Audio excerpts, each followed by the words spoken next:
Good evening and thanks for joining us. It's long been called the Earth's air conditioner. Polar ice plays a vital role in global climate change, and there is more evidence tonight about how fast Arctic ice is disappearing. It is breaking all kinds of records. It's so warm now that this week a tanker carrying natural gas made it through what used to be solid pack ice. There are huge economic benefits to less ice in the north, from shipping lanes to oil exploration.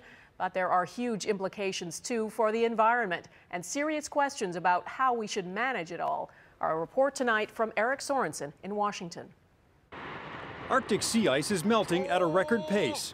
That's not new, but it's changing the Arctic and the future faster than scientists thought even a few years ago. Greenland's ice sheet continues to shrink. Snow cover in the northern hemisphere set a record low this past summer. And Canada's northern tundra is getting greener, the growing season longer. The U.S. government report card on the Arctic, issued today on a webcast, says the changes are making the future more unpredictable. But all this changed during the summer melt season. From March to September 2012, we witnessed the largest decline of sea ice extent observed in the 33 years record. Environmentalists say it's an important message to Canada, an Arctic nation.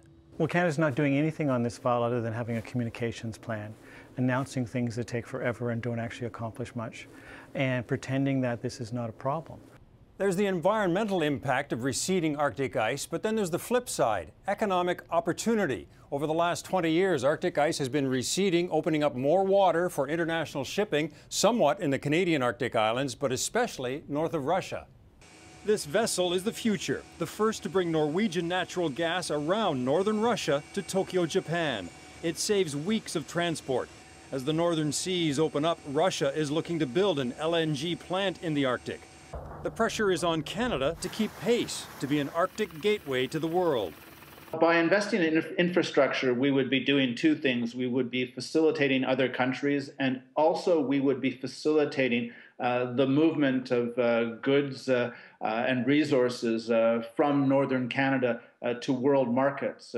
Climate change has been overshadowed by the world economy, but the devastation of Hurricane Sandy has shown the link between environmental and economic well-being. The record melting of the Arctic sea ice this year, the droughts and the hurricanes that we've seen in the US, all of this I think is driving a desire for change. And what we're also seeing is an enthusiasm for action amongst businesses as well. For Ottawa, many challenges: combating climate change, taking advantage of it, all while maintaining Canadian sovereignty in a region no longer locked in ice. Eric Sorensen, Global News, Washington.